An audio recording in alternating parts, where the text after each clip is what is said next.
You ever been on a road so empty it feels like you're the last person alive?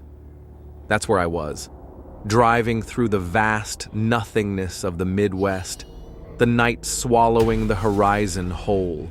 No stars, no towns, just endless asphalt and the hum of my old Chevy's engine. I'd been driving for hours, longer than I should have, but there was nowhere to stop.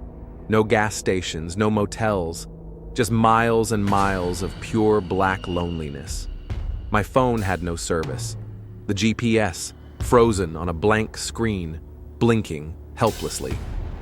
The clock on the dashboard blinked 11:58 p.m. I sighed, rubbing my tired eyes. Maybe I missed a turn somewhere. Maybe I'd been driving in circles. The road was playing tricks on me. And then I saw it. A sign. A real, wooden, hand-painted sign nailed crookedly to a pole. It read, "Welcome to Willows End established. Tonnutre irende relief flooded through me. Finally, civilization." I slowed down as I approached the town. Streetlights lined the road, casting soft golden glows on quaint little houses with picket fences and manicured lawns. Charming, too charming. The kind of place you see in movies. Almost staged. But exhaustion outweighed suspicion. I needed gas, a bathroom, a bed, preferably. The gas station appeared like an oasis. Old-fashioned pumps, neon lights buzzing lazily. A small convenience store attached. It was open.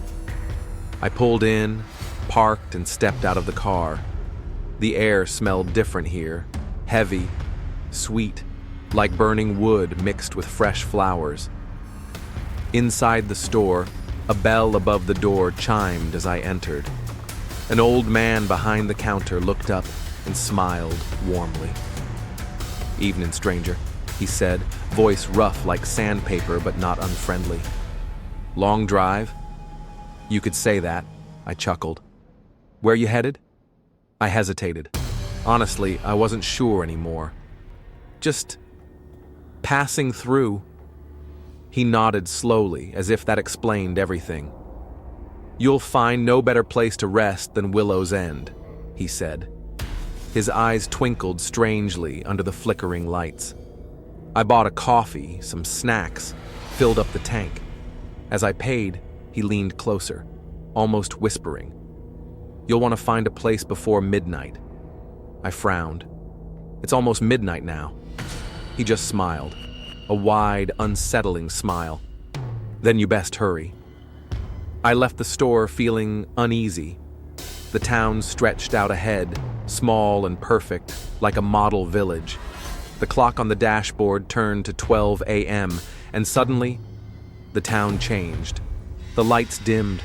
The air grew colder. The cheerful houses seemed to sag, their paint peeling in real time.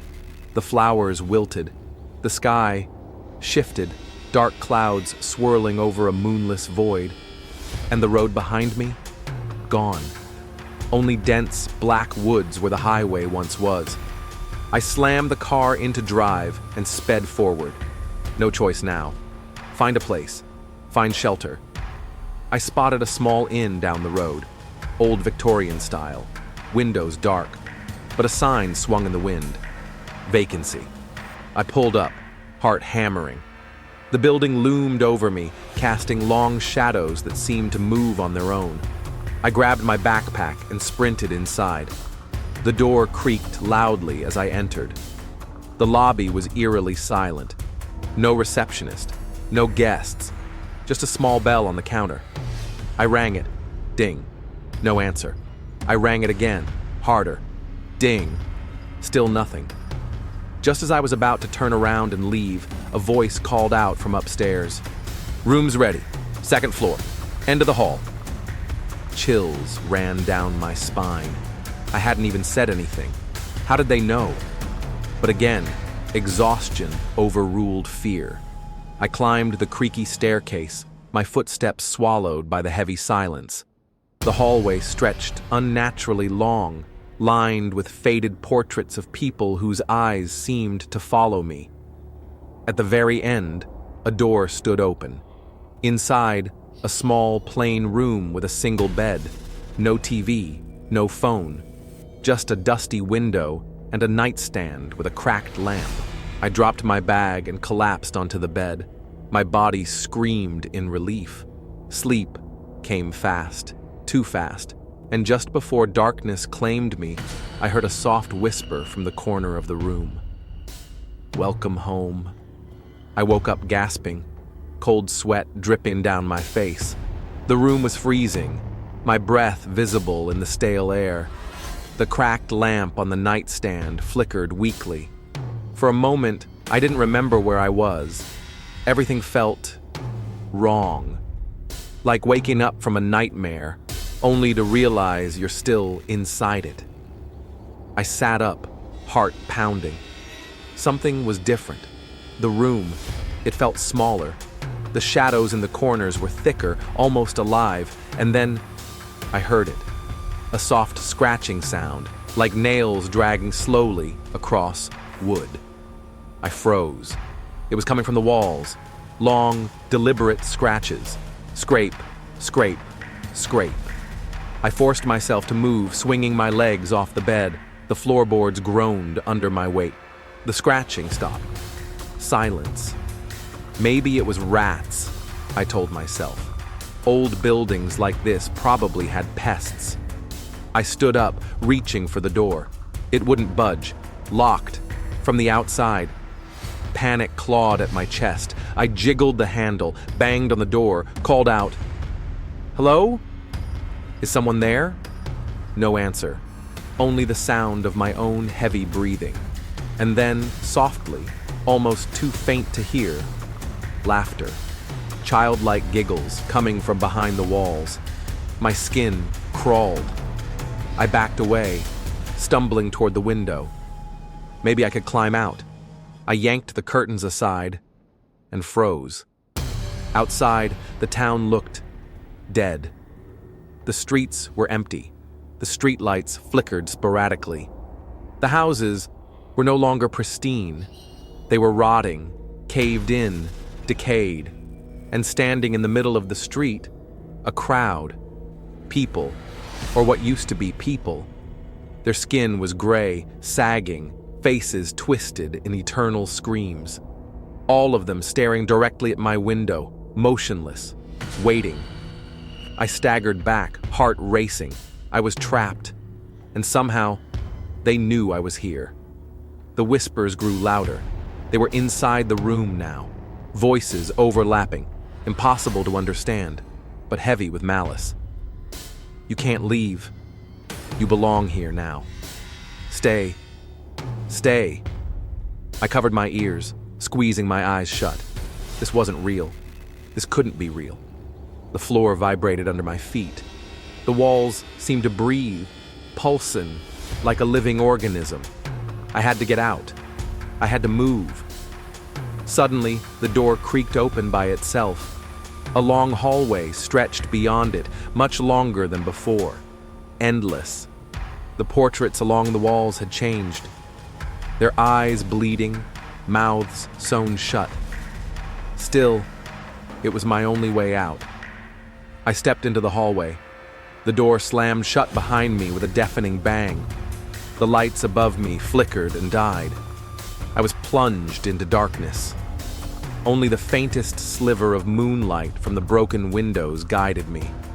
I moved forward, heart hammering, every instinct screaming to run. But I couldn't. Something told me, if I ran, they would catch me. And if they caught me, I wouldn't leave. Ever.